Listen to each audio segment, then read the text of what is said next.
Don't struggle already. Oh my god, okay, there's no need to heat yourself off. Okay. Someone's not happy today. I think he found out he was maybe going to have a bath later, so that's a very depressing thing for him. But hello, welcome. Yes, back again for October. Once again, I don't have any tea with me. This is coffee. Due to my own lack of planning. Yeah, that's pretty much the theme of my life this month, to be honest, isn't it, buddy? Yeah. Such is life, I guess. Yeah. Okay, we've lost 2 people already. Hi, how's it going? Yes. So, I don't really know what we're going to talk about this month. I don't have anything new going on in my life. But that's fine. That's okay. We do have some questions that have been sent in to us, so I guess we'll go through that. Yeah.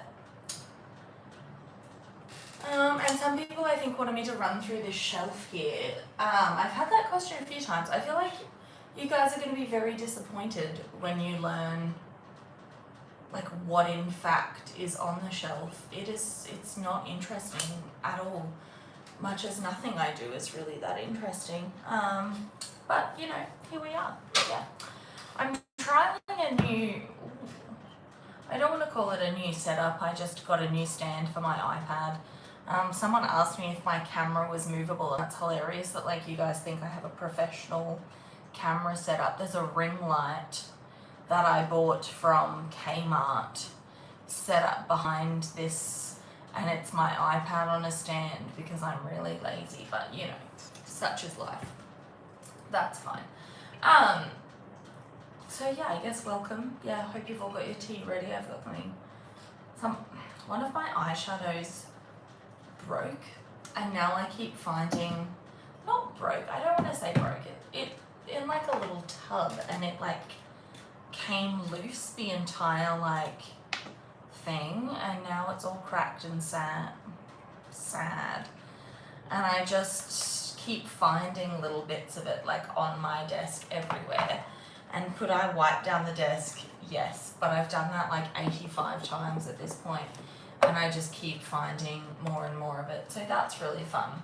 And now I've got that on my forehead. That's fine. That's okay. That's, again, really sets the tone for this week. Okay. Hey, hi, yes, hello.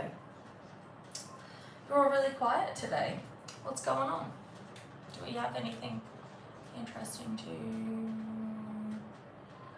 live chat, all messages are visible. Okay, excellent. So, yeah, we're just going to run through some questions, I guess, today. Do you still use the clickety-clackety Bluetooth keyboard? Yeah, it's actually here.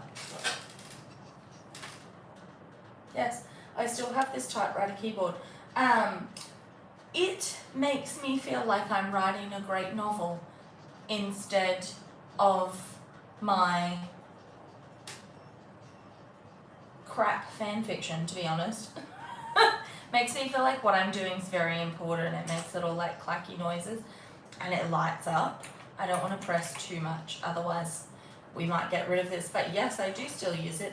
It makes little keyboard noises and it has this little toggle here that actually like works. How's the book going? The book that I'm writing? How's that going? Oh, honey, that's never getting written. That's never getting... I wish it was getting written. It just isn't. Yeah. How's the book going? Look, it's sitting on my... Oh, yes. It's sitting on my hard drive, largely unedited. Yeah. It's unedited. It's unfinished. I keep getting stuck on last names, and that's just really, oh, for God's sake, where is that coming from? Yeah, I just keep getting stuck on last names, and I don't know why that's so hard, and I don't know why it feels so important when it really isn't. It just does. It just feels really important. Yeah.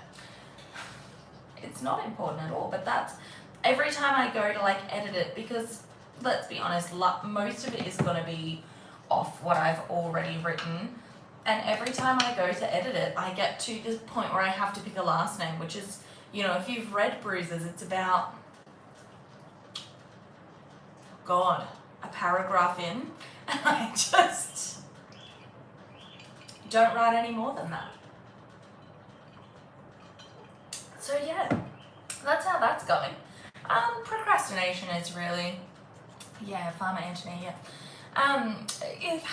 Procrastination is really, you know, I would win a gold medal in that if it was an Olympic sport. Yeah, boy oh boy, I wish I was like, yeah, I don't know, I just haven't had the time. Every time I say I'm gonna do it, I just end up not doing it. Yeah. Every time I'm like, yes, I'm gonna do it, and then I sit down and I'm like, gee, willikers, what else could I do? You know, like literally anything else at this point, and I'm like, oh yes. I've somehow got myself into the position where I'm rewatching Grey's Anatomy, like that's something that I'm doing, instead of like writing my novel, because you know, that's something we all need, more Grey's Anatomy in our life, more disappointment, like, my God.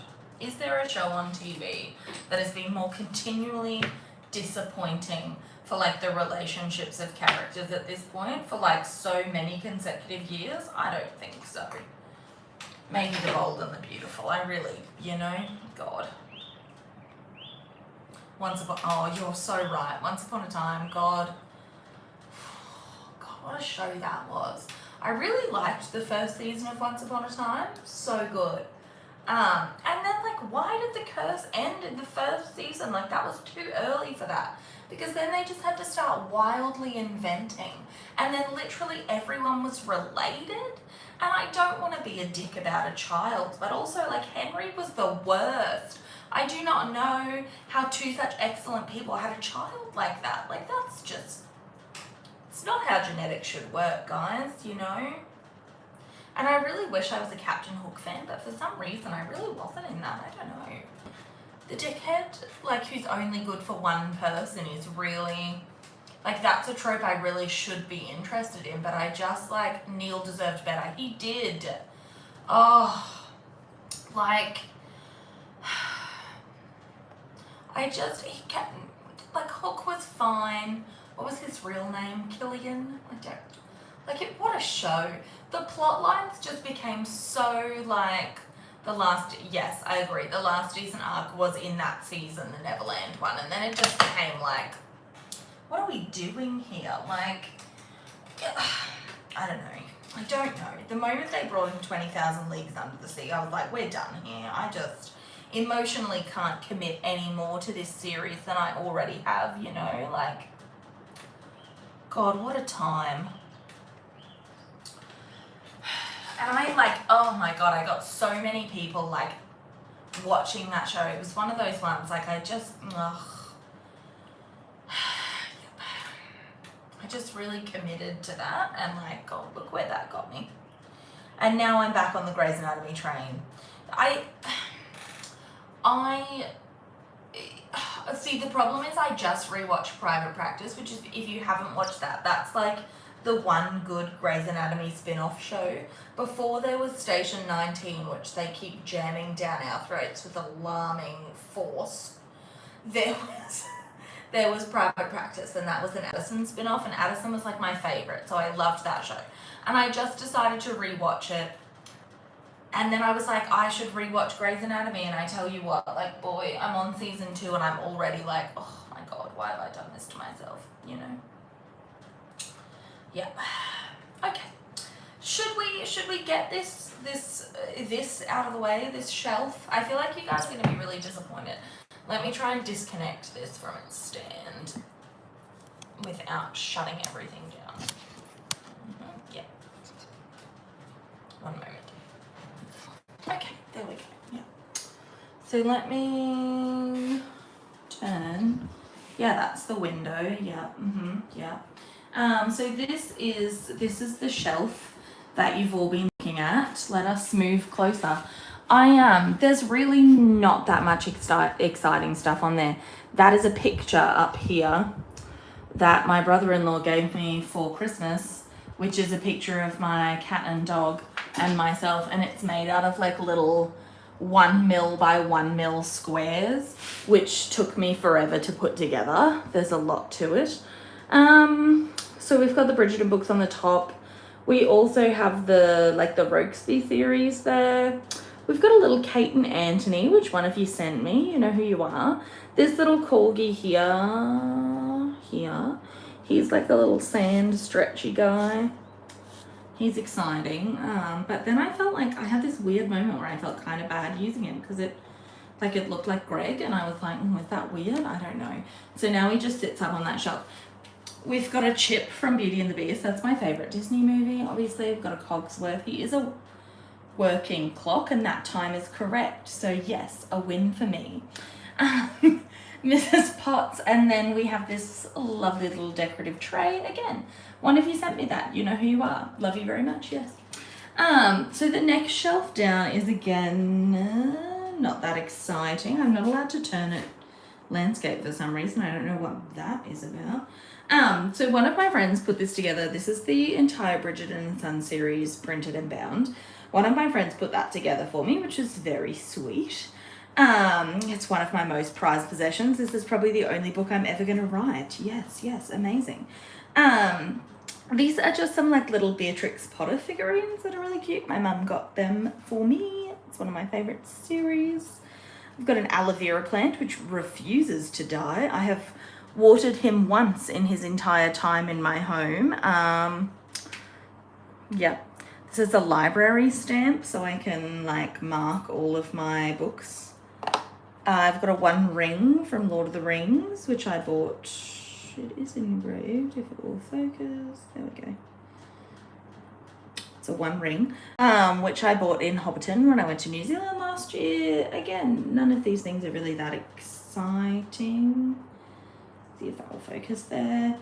Yeah, so I've got a couple books. I've got Little Women. It's like a print, yeah, they're just hardback versions. These are like, so if you know the design house, the design studio, Mina Lima, these are Mina Lima editions of The Secret Garden and Peter Pan, which are really neat. They have like, let's see if I can open it. They have like, they're all illustrated.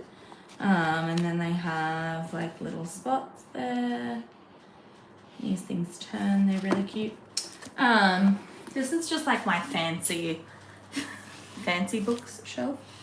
Then I've got this edition of The Viscount Who Loved Me, which I used on the last one. That's the only one I have from that series. You can get the whole, these are the Once Upon a Book Club editions. You can get the whole series. I just don't have them because they're really spenny and I only bought one. So, yeah, that's Woody from Toy Story. Yeah.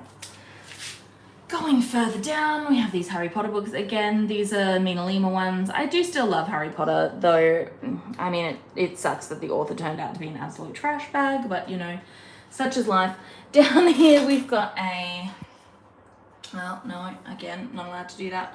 So we actually have the Tales of Peter Rabbit here. They are, yep, all there. This is a Duffy Bear. If you are a Disney fan, you may know who Duffy Bear is. Which Funkos are there? So I actually have a whole bunch of Funkos that aren't on display. So that's Professor McGonagall back there, and then I have a Ginny Weasley, who's my favorite, one of my favorite Harry Potter characters. These are little adorable scenes. We've got Peter Pan, Aladdin, and Winnie the Pooh. You don't, like, these are just mystery things, these adorable, so you don't know what you're getting, and I love the, like, drama of that. Duffy Bear is what, yes, so Duffy Bear is, so he's Mickey Mouse's teddy bear, and you can only buy him at certain Disney parks. He's only available at certain ones. I got this one at Tokyo Disney Sea, which is one of the only places. They're mostly now only in the Asian parks, and the resort in Hawaii, which the name of which is escaping me. But yeah, that's pretty much everything. And this is Greggy. Hi. You gonna do something exciting or? No. Okay, no, that's fine. Yeah, so that's that. That's what's on the shelf. And then we have a whole bunch of my sneakers and shoes behind that. And an exercise bike, which I despise. Yeah. So you used to be able to buy Duffy Bear at the, I want to say Epcot. At Epcot, you used to be able to buy Duffy Bear, but they took him out for some reason. Now he's only really in the Asian parks, but they're really cute. You buy little outfits. So I might post some pictures on Instagram later, but so at Disney Sea, if you've ever been, so Tokyo Disney Sea is the only like water themed Disney theme park. And it's like built around a man-made lake, and there's a Journey to the Center of the Earth ride that has like a volcano. That's like the center. There's no castle. It's a volcano in the center. But it has like Indiana Jones and like Toy Story Mania. And there's an agri-bar section. There's a whole bunch of things. But they have like a little. You've seen the dark ride videos on it, yes. So they have like a little like a little system, I guess. There's like little spots for you, like photo opportunities, not for you, but for your Duffy Bear.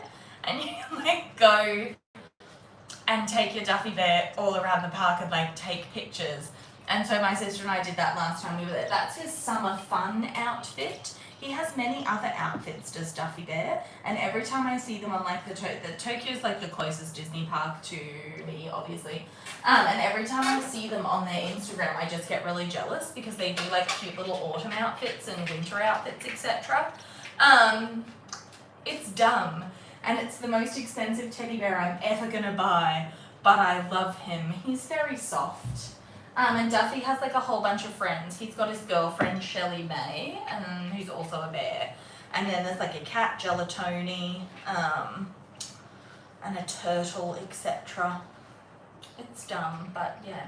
Anyway, that's what's on my shelf. So now you all know there's nothing very exciting there. I do have like a whole heap of other Funko Pops that I haven't unpacked from when I moved into this house like 2 years ago. I should really unpack them. Maybe I'll put them up somewhere in here instead of having my shoes in the background. But yeah, that's what's there. It is not very exciting, I'm afraid. It just, yeah, I needed something in the background, and rather than just a blank wall, I felt. So that's how I have this. Yes. Okay. Yeah. You have a lot going on with the nephew and training for a marathon. Look, I'm only training for a half marathon and it's not going well, babes. Like, it's really not going well. Yeah. Let me just go through the chat to see if I've missed anything. Yes. Yeah, I went to visit my little nephew yesterday. He's doing really well. Look, I'm only training for a half marathon right now, and I have to say this is one of my top 10 like worst ideas of all time. It might even be top 5. It's up there for sure. I really don't know what I thought I was going to accomplish with this.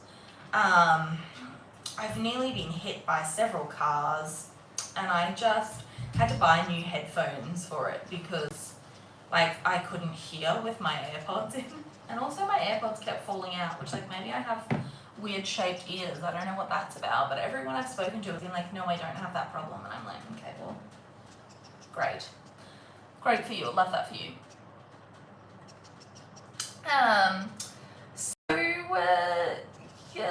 Tina Ton question: does author Anthony get pressured to write a sequel to Snowfield Paper after the success of the book, film, and then his proposal to Kate going viral? I think there already is a sequel, if I'm being honest.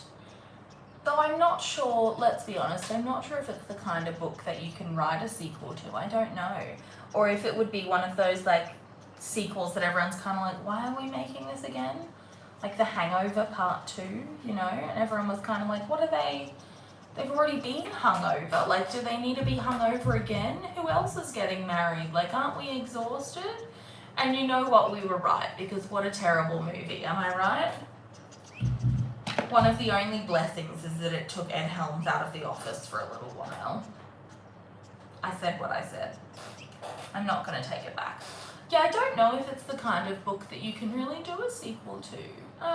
But I think there probably is, like, at least for him, he knows, like, what happens after the book.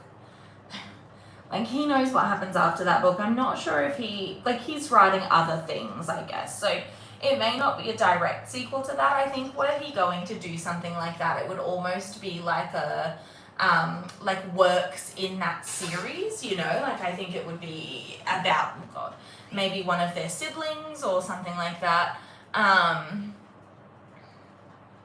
Yeah, I think it would maybe be about one of their siblings or something. I'm not sure it would actually be about, like, their continued storyline, though not that Anthony's willing to admit that that book is really, you know, what it is. Well, I guess he is. Kate wasn't willing to admit it, I guess. But I think, though, both of them very much would feel that if that story was done, that story's done. There's other stories still to tell, but I don't think they would get into the habit. I say they, like, it's like Anthony and his editor, Kate.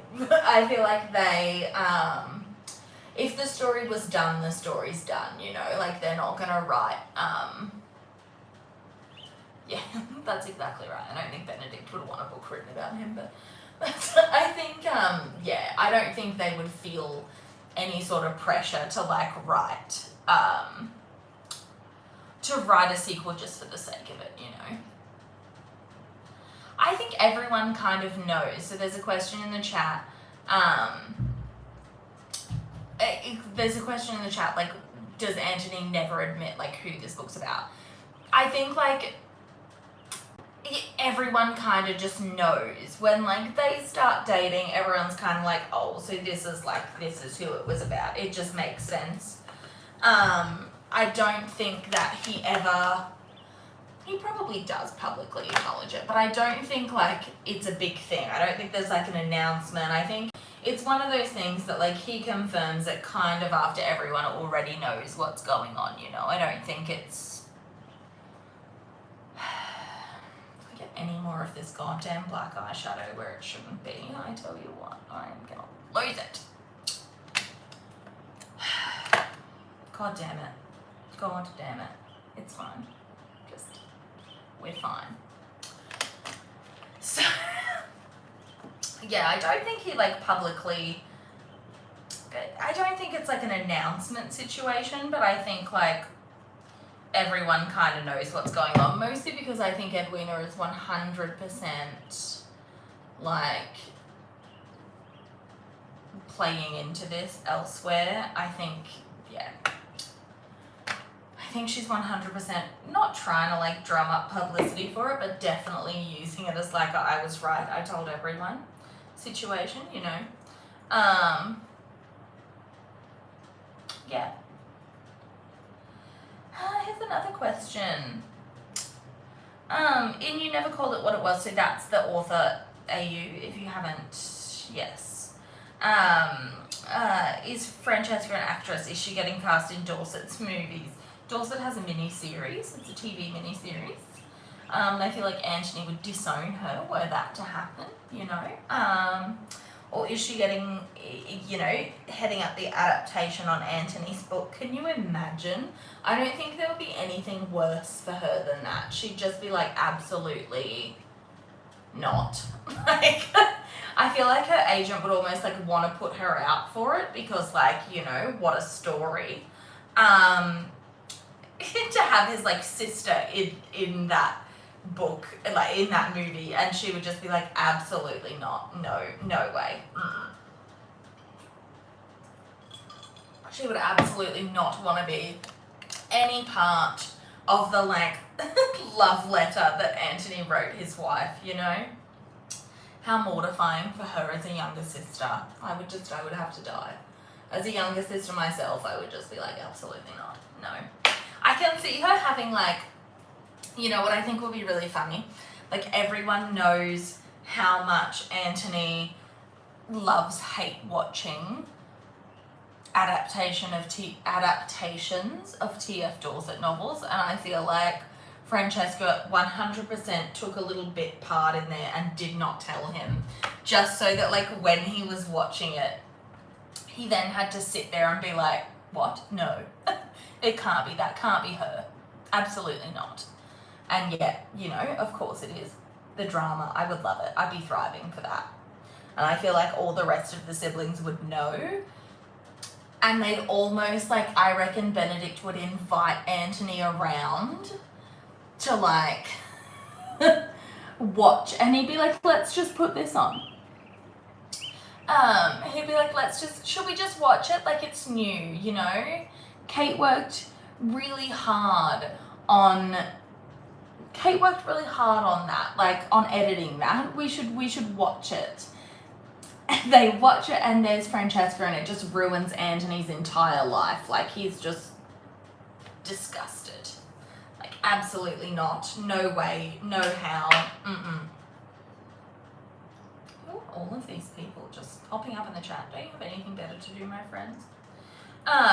Yeah, that's honestly what I feel like would happen. So no, I don't think she's in the adaptation of his novel. In my head, at least, she's not. She would want to be as far away from that as possible, to be honest with you. Okay. A lot of requests for Dilf Daddy Sharma this week. This Sunday, I suppose. Like, what a wild time. Okay.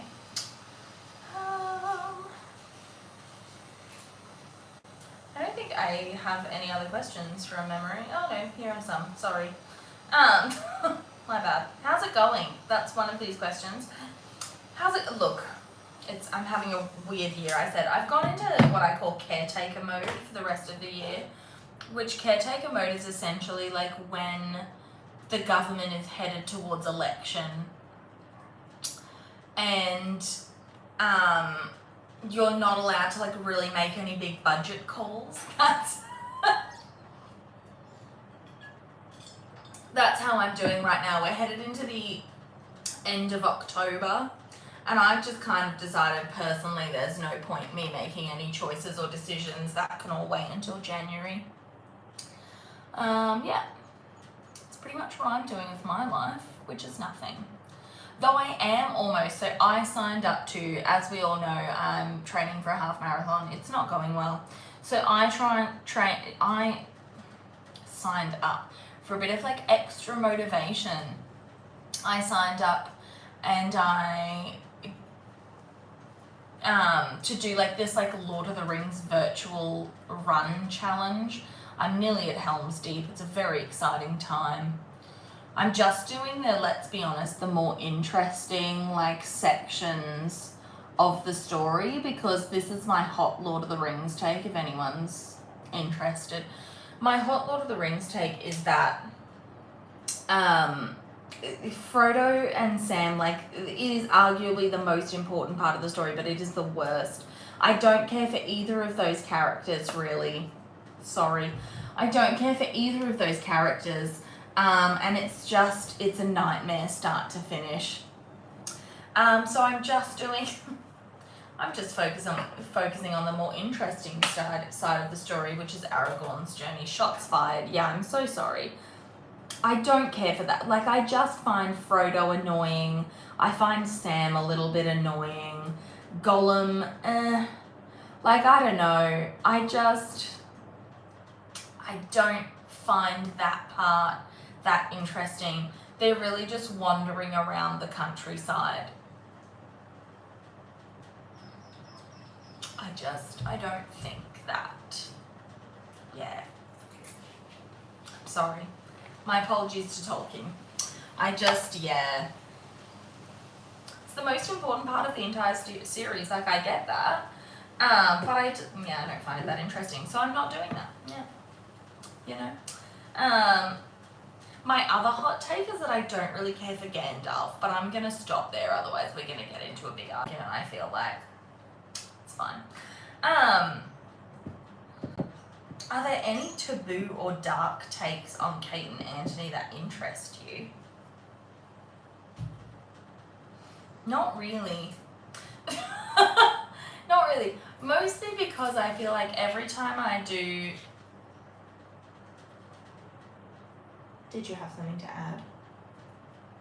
Gregory just gave me a really like filthy look. Mostly because I feel like every time I do something that's like a little bit controversial, it just becomes controversial. Like, I don't know, and I don't really have like the time or energy in my life for that, you know. As sad as it is, I'm kind of like, I'm just, like I said, I'm in caretaker mode. I'm really just trying to get by. I did think the other day, as we know, I post my running playlist. Follow me on Spotify if you want, I guess. So I post my running playlist. So I was listening to the Tarzan soundtrack the other day, and I was low-key like, should I write a Kate and Anthony version of Tarzan? I don't know. Like, for a little bit, I was like,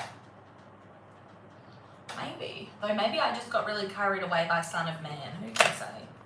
We've all been there, you know? Yeah, I don't really have any, I don't think, like, taboo takes on that. No, not really. Can we maybe get a conclusion of yours to tame in honor of the spooky season? Maybe. Possibly. Possibly we could. Tarzan, yes. So in the Tarzan one, Anthony would be Tarzan, obviously. Yeah. Tarzan, Anthony. Maybe I just want to imagine Jonathan Bailey in shirtless. I don't know. Yes, we do all get taken away with. We do. It's just the music moves you. Like, Disney was like, remember, Phil, it's just a movie about gorillas raising a baby. And Phil Collins was like, can you just, like, leave me? I know what I need to do. Like, just leave me alone. He did not need to go that hard on that soundtrack. It has, I think, the best soundtrack of any Disney movie. I know that's a big call, especially when, like, the Bells of Notre Dame is, like, right there. But, Phil, I mean, that is just... Name a bad song from the Tarzan soundtrack. You can't, because, like, there aren't any bad ones. The music just moves you, you know? Like, yeah. So anyway, yes, I was thinking about a Tarzan version. I did once upon a time write like one snippet of a Hercules, because that's one of my favorite Disney movies as well. I did write like one snippet of a Hercules, Kate and Anthony, where Kate was actually Hercules. And I said I was going to get back to it, and then I didn't, like I never did. They want to do a live action adaptation of Hercules. I don't want that, especially because I've seen a lot of rumors that they want Chris Pratt to be Hercules. I've seen that in a lot of fan cards, and I'm like, no thank you. No thanks. I don't want that. I just feel like, and this is okay, so I kind of, and this is, it's not gonna make any difference, but this is why I like dragged Disney when they sent me I love Disney, as we know, but I dragged them a little bit when they sent me a survey about Disney Plus yesterday, because if you don't know, their streaming service, it's great. It has a lot of it has a lot of good things, their streaming service. It does, because they own 20th Century Fox now. It's got all their ABC shows on, ABC US, not ABC Australia. We also have an ABC, but ours is very different. So, ours is serious news. Australian ABC is like, BBC One, or like BBC. It's hard news and documentaries. So it's the cost of that service is going up by $40 this year, which is fine for the most part. Apart from the fact that what am I getting for that $40? Because all of these strikes that are happening, which let's be honest, are being dragged out by the studios. All of these, there's not going to be any, or very little original content in the next 12 months. So what are you charging me $40 extra for? Like, I do not want that. Like, you know, I just, yeah. Anyway, it's not going to make any difference. They're not going to pay attention to my little survey, but I was kind of like, what are you charging me for? Like, there's not going to be any. Streaming services are being so tone deaf right now because they're like, well, inflation. And I'm like, let's be honest, inflation isn't real for corporations.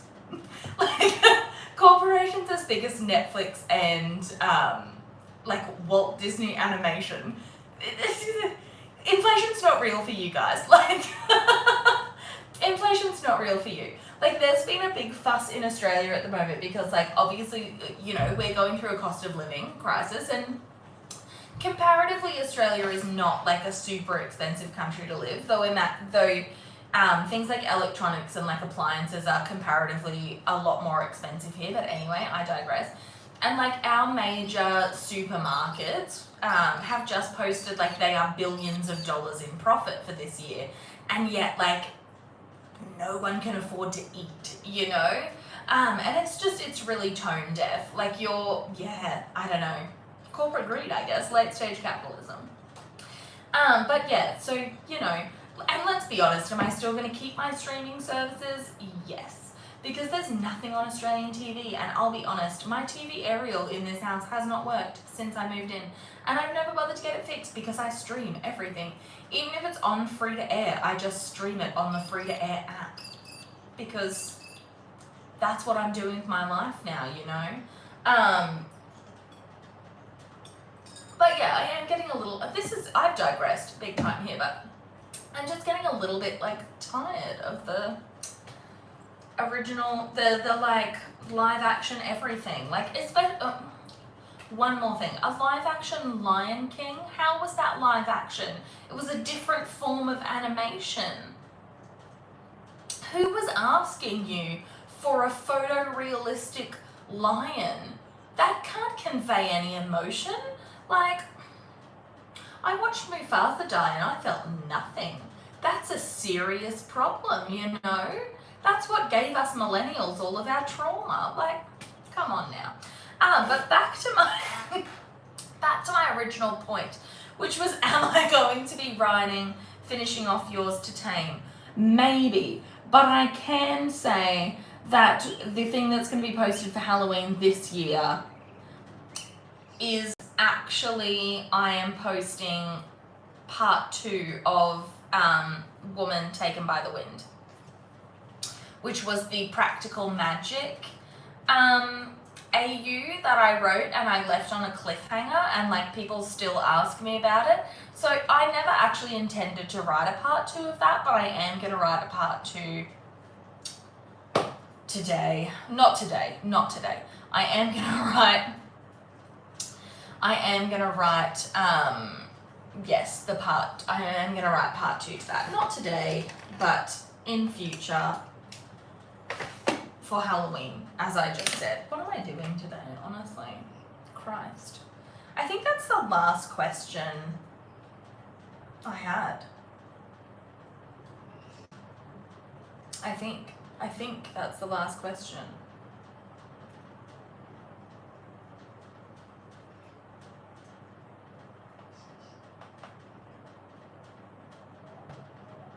Yeah, I don't have any more questions. Anyone drop a question in the chat there, and then I guess we can. God, I've not even done my makeup. What a quick one today. I actually thought it was going to be half an hour, and it has been, well, 40 minutes, but, you know. I guess we don't have a lot to talk about this month. I haven't really done anything. Does anyone have anything to add? No. Okay. Any Cinderella adaptations you enjoy? So this is not any interest in a Mollyverse crossover. What do you mean by that? Let me answer the Cinderella question first. So the I am not, so Cinderella is not my favorite Disney movie, or Disney princess, I guess. I don't, like, it was never one of my favorites growing up. I don't think we even owned the VHS. I quite like, funnily enough, after I've just gone on about all the live action, I actually don't mind the live action Cinderella. Mostly because I think the live action ones I like most are the ones where I didn't really like the original animated one. Reason being because I feel like they always add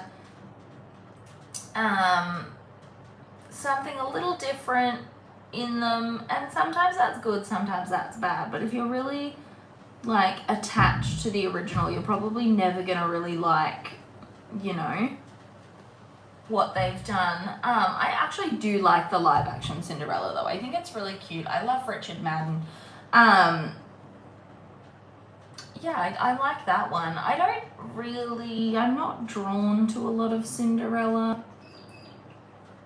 In the Wimbledon AU, what's next for Lucy and Greg? Lucy's pregnant, everyone knows what's the next hurdle.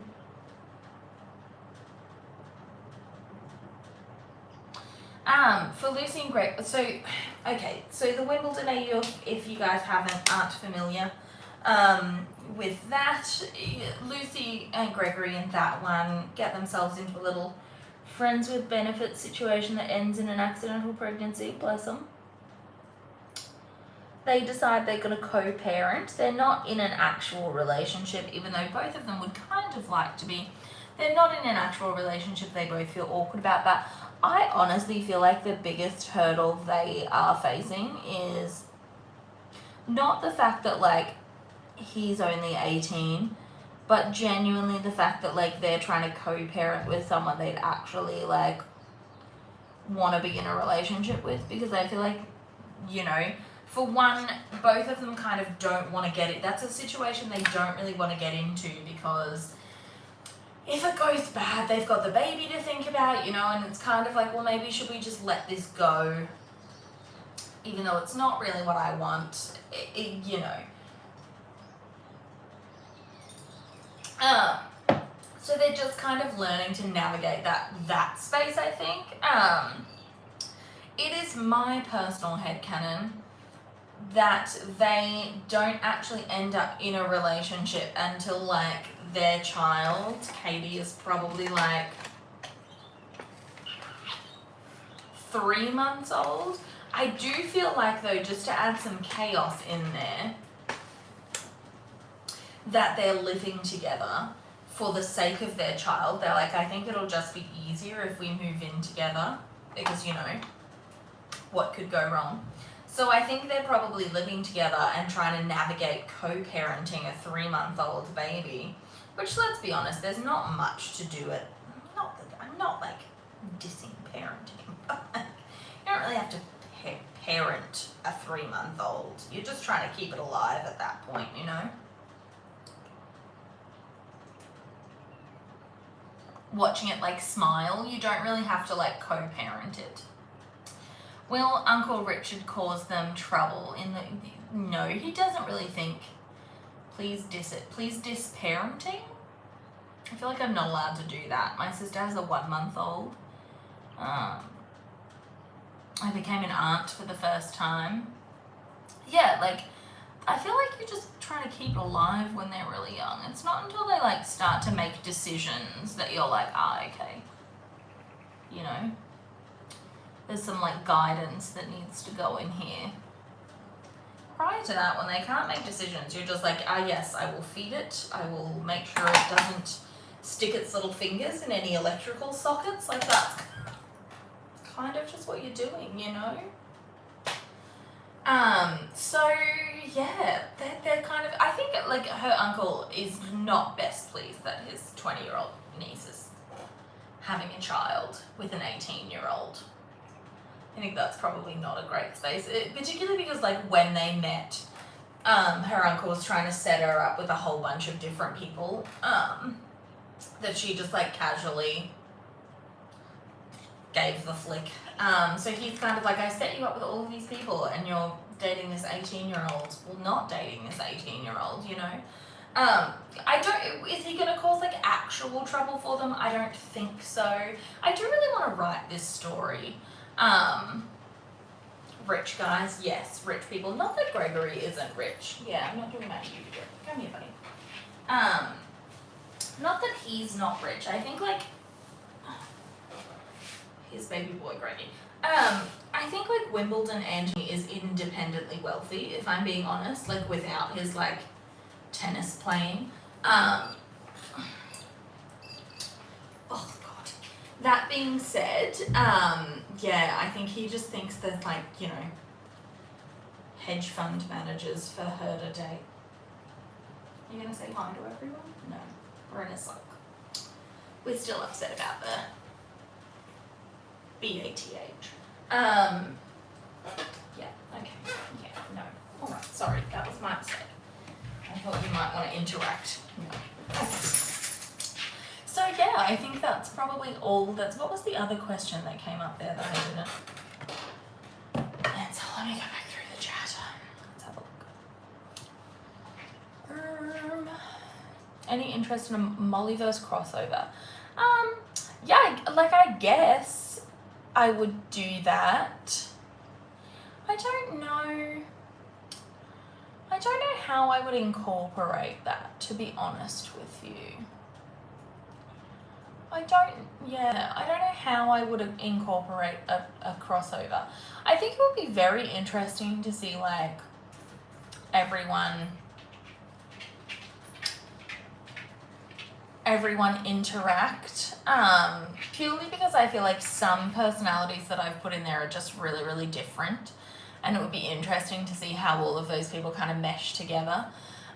What's your favorite Hyacinth causing chaos AU? I haven't written a lot of Hyacinth, mostly because I think in the like AUs I'm writing, she's generally quite young, and I think that's annoying because that's one of the reasons that I think like Gregory and Lucy is one of the least popular pairings, and I think it's because like one, people either get like late into the series, and people like, I don't know if you guys do this, but if I'm reading a series that has like all of its books out, say, and it already has like, it has 8 or 9 books, by the time I get to the last book I'm kind of like, okay, like let's do this, let's just get it finished. Like reading the Narnia books for the first time was kind of like that for me. I was like, okay. By the time I got to like, the silver chair, I was like, oh my god, can we wrap this up, please? Like, holy. And I think that's, the other reason I think is people find it really hard. Yeah, it is obligation by that time. Catherine's right. So I feel like you get to the point, you know, one, where you don't want to read it anymore, but two, like it's difficult to see characters that you're used to thinking of as being children. It's difficult to then see them, particularly reading romance novels, like it's difficult to see them in that light sometimes, and I think I've maybe fallen into that trap a little bit with Hyacinth. Hyacinth and Gregory, you're right, they are just like absolute agents of chaos, and I think it's really interesting because they've almost grown up, hear me out, they've almost grown up as siblings with just the two of them, because everyone else was, you know, quite a bit older than them, so they've almost grown up alone, particularly because they see Anthony as more of a father figure than anything else. So because they never knew him outside of his obligation to that, to them, you know, like they've never seen him. I think I've said a few times that I think Anthony's closest sibling relationships are Benedict and Daphne, and I think because Benedict, one, is the oldest besides from him, so he, again, Benedict being, what would he have been, about 16 when their father died, he doesn't see Anthony as a father figure, and I think he then sees, Anthony then sees Daphne like he's the oldest boy, she's the oldest girl. I think they see like their obligations are similar. But I don't think, you know, the younger ones kind of only see him as a father figure because they never knew their actual father really. They don't remember him. So they don't see him as a person outside of that, you know. It's interesting when you get older and you start to see your parents as like actual people. It's really weird to think of them as being like what people that have things to do outside of you, you know, and I think like they don't see that. Their closest sibling is Francesca, and I can't remember how much older than Gregory she is.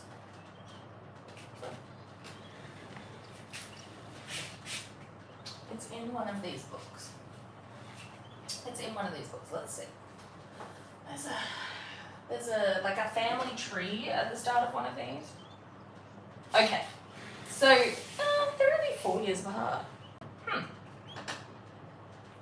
So if you've never seen this before, this is the timeline. This is in the start of The Viscount Who Loved Me. Weirdly, they don't all, so I have all the books in the same like cover series, all by Avon Books, which is a historical romance branch of HarperCollins, I think. So they don't all have this, or they do to like varying degrees, but so Francesca is 4 years older than Gregory, which I thought there was more of a gap. Who has the biggest age gap? None of them. Even so, 4 years is a while. So they kind of grew up, I think, like a little bit outside of that. But I don't think Francesca really, well, it's hard. We don't see a lot of her, like, feelings of her own family outside of, like, her relationship to her mother, which is really interesting. Francesca is the only person, if you haven't read When He Was Wicked, she's the only person to ever ask Violet why she hasn't remarried. And that's really the only like sibling relationship, not sibling, they're not siblings, Violet and Francesca aren't siblings. But that's really almost the only like familial relationship we see Francesca in. She is kind of, it's interesting because we all laugh about the fact she's never present in the series. But like funnily, like that's kind of the life she leads. She likes that she's kind of away from the rest of them. I think because she's a quieter, like gentler personality, and I think like that gives her space to thrive outside of that family unit. I think it's very easy for her to feel overlooked, and that's why she is the way she is, and that's why I think like Gregory and Hyacinth have bonded so much to the point where they almost grew up being only siblings, you know, just the two of them. Particularly because they're kind of Antony's practice children. But I think, yeah, they've kind of grown up with that relationship. They are pure chaos. Their books are really interesting. I think, like, their books are good. Hyacinth's book, like, I liked it, but it's not one of my favorites. I would put it in my bottom 4, I think. Would I? Yeah, maybe. Maybe it's, like, just top 4. Possibly. Yes, I agree. The timeline that Queen Charlotte introduced to when she had Hyacinth is bizarre. Yeah, I think because in a way, like, Francesca marrying her husband's cousin is like the most interesting thing she ever does. Like, she spends time with her family, but like she literally just shows up with a baby that's like a year old and no one knows. Like, what a wild secret to keep. Though I guess like it was easier to keep that secret in that day and age. You know, it was harder to travel.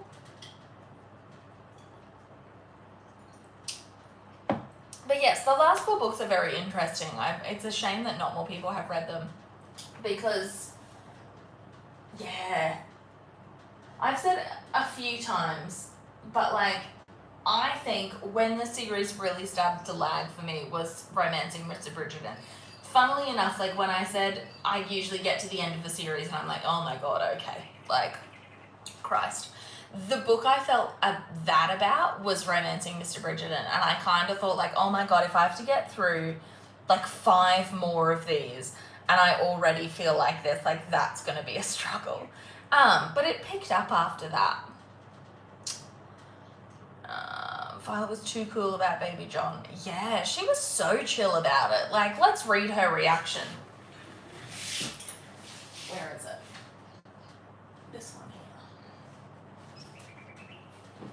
She's so chill about it. It happens in the second epilogue, I think. Let's see. There is a hilarious scene in this second epilogue where like Kate has her accident child, essentially. And everyone's kind of just like, well. Fun fact, baby John, I believe, is conceived on the lawn of Aubrey Hall. If anyone's curious. Also, like, baby Charlotte really loves Michael.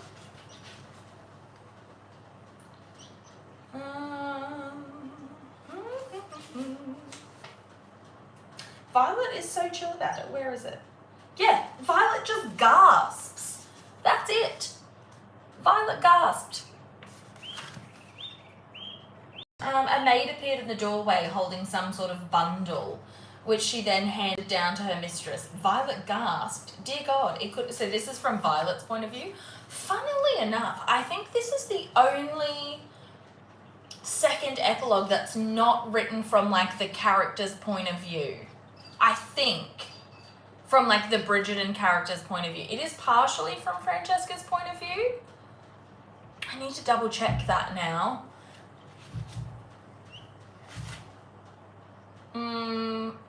Yeah, I think it is. But it's actually from Violet's point of view, which this is one of the only times we get to see Violet's point of view. But again, Violet gasped. Dear God, it couldn't be. Mother, Francesca said softly, cradling the precious little bundle. This is John. The tears which had been waiting patiently in Violet's eyes began to roll. And that's it. Like, that's literally, she just has a little cry and says, why didn't you tell me? If I had a baby, you're right, Eloise's is from Amanda's point of view. You're absolutely right. If I just showed up at my mother's house with a baby, like a year, not just like a newborn, like a whole, at 9 months old, that is a whole ass child. Like, that's actually what? He would have been 4 months. Okay. But like at 4 months, like that's a child at that point. God, what a shocking turn of events.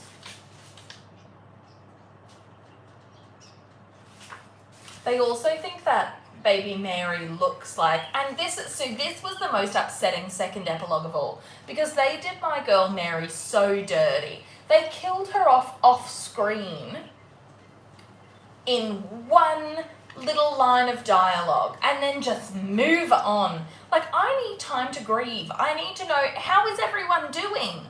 Like, was it?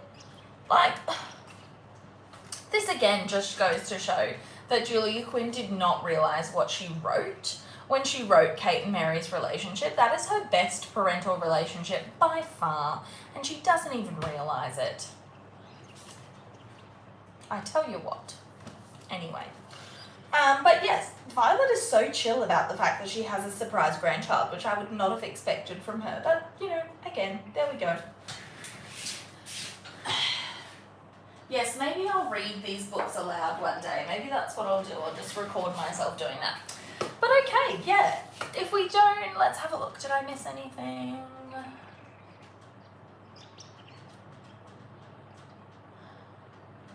Yeah. I think, yes, I agree with you. The Bridgerton boys are very peeved that their daughters love Michael. Very peeved about that. And actually, it's funny because in that second epilogue, Daphne actually has a line about the fact that her son is kind of like growing up alone, because she also has a child like quite, not late, but like much older, much younger than the rest of her children. And like, yeah, she kind of has a line about how he's growing up alone, and so she's glad he has like a lot of cousins to grow up with. But yeah, I think that's really all we have to talk about this week. We've kept it very brief, so congratulations to us. I really am gonna start, I say this every time, but I will start doing more with this channel. I do want to start doing like chapter by chapter rereads and discussions of the Bridgerton books, which I think could be really interesting. I would aim to do all of them, But I think hoping for anything with Francesca's storyline is, if I may say, bold. I'm just not looking forward to the way they're gonna portray that whole situation. I feel like it's not gonna be a good, yeah. Like, look what they did to a storyline that doesn't really have a love triangle. Yeah, I'm nervous. I'm nervous about it, but I guess we'll find out. I did read somewhere an update on that. Do you think Gareth will be introduced earlier in the season? It's bold to assume Gareth's going to get introduced at all because, oh, Lady Danbury does have children, so she could have a grandson. Because originally, can you have a love triangle with a dead man? Oh, babe, they're going to try. I think the problem, I've said this a few times, briefly to recap, I think the real problem is they're going to introduce John, not baby John, but adult John. I think they're going to introduce him now and also make it very evident that Michael is in love with her. Which is problematic because, I don't know, and again, we're limited in the book because every single book, like, you don't hear about really anyone's point of view, anyone's thoughts, feelings, emotions, really what anyone's doing outside of that main pairing. You hear briefly about the other siblings. I think the most that the other siblings are involved is maybe in Eloise's book, when they all rock up to, what's his house called? Romney Hall, I want to say. They all rock up there and they're like, what are we doing here? How now? What's this? So I think, yeah, but I do think that's dangerous. Yeah. I did hear that the Bridgerton book cover tie-in of Romancing Mr. Bridgerton, which, this is another reason why they shouldn't have messed about, is that, because they're now going to be out of order, but the book I did hear was slated to release in April. So a lot of people are taking that we're going to have an April release of the show. But the book tie-in cover for The Viscount Who Loved Me is still not out in Australia. Like, I can't find it anywhere. Which is weird because we have all the other tie-ins. Like well, obviously, but like the Queen Charlotte is the TV show, and the reason I ended up ordering these guys online is because I didn't want the tie-in cover of The Duke and I, and that was the only one I could find in stores at that time. So I ended up ordering them online. But I have to this day seen other copies of The Viscount Who Loved Me, like at like my local store here. I've seen copies of it, and I have not to this day ever seen a cover with Jonathan Bailey and Simone Ashley on. Very weird. I don't think I can even order it on Amazon. But that came out, I believe, a few months after. Will Violet get gardened this season? You know what? A lot of people mistook what I was saying when I did my Queen Charlotte, like, recap. A lot of people mistook what I was saying as, like, I didn't want Violet to, like, carry on her life and that she should continue to mourn her dead husband forever. That is 100% not what I was saying. What I was saying was it would give Anthony a heart attack if she was, like, messing around with the help, because that's actually, despite what historical romances will tell you, that was actually a huge no-no. Like, that's why the start of An Offer from a Gentleman is so scandalous, because, well, not the start, but, like, I guess kind of just after the time jump, when, like, Sophie's a maid at this house and, like, their son is being very handsy. That's a huge no-no, because you were supposed to be, like, as a young woman, under the protection of, yes, what Anna just wrote in the chat there. But they were supposed to be, like, under the protection of the master of the house. So that was supposed to mean that no gentleman that lived there, like, they were off limits, absolutely off limits. So I think that it's very interesting. That's why that whole thing is so scandalous, that she was a housemaid. So you can't then have just Violet with whoever she wants if she meets like someone else, go for it. Like, I think Violet will go for another widower, possibly play back. Look, Colin Firth is the love of my life, so if it's Colin Firth, she has my blessing. Like, no matter what. Like, if she has Colin Firth, perfect. Like, who among us would not have a go? You know? Like, that being said, I think we need to sign off here because it's nearly lunchtime. Well, it is lunchtime. It's 12:37. The internet would explode. Yeah, Mark Strong would be a good one. So Mark Strong is the Mr. Knightley in my previously set favourite version of Emma. Him and Kate Beckinsale. Oh my god. Oh, the way 13-year-old Molly watched that and was just like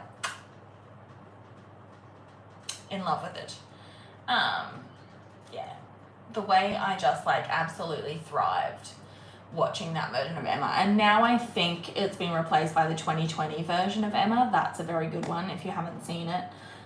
Mostly because I feel like it actually got the fact that like Emma is supposed to be a comedy. It's like not supposed to be as serious as Pride and Prejudice. Like, but everyone seems to want to turn it into that. Like it's a comedy, guys. Like everyone is supposed to be ridiculous. Her father's a hypochondriac. She's like kind of low-key a horrible person. Like, you know, but she's also like a child. Well, not a child.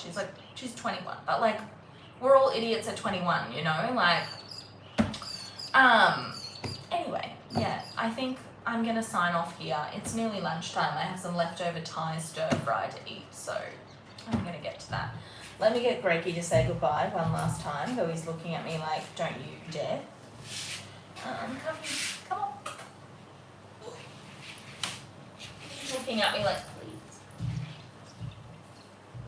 Here he is. Let me get him to say goodbye. Yeah. See ya. So I will plan another one of these. I am going to commit in this next month to starting my chapter by chapter rereads. Whether or not we start with The Duke and I guess it would make sense to start with The Duke and I. But I don't want to, because that's one of my least favourite books. So maybe we'll do The Viscount Who Loved Me and then we'll go from there. So we're going to go. Greggy's going to have his bath. And we'll see you all next time. Bye!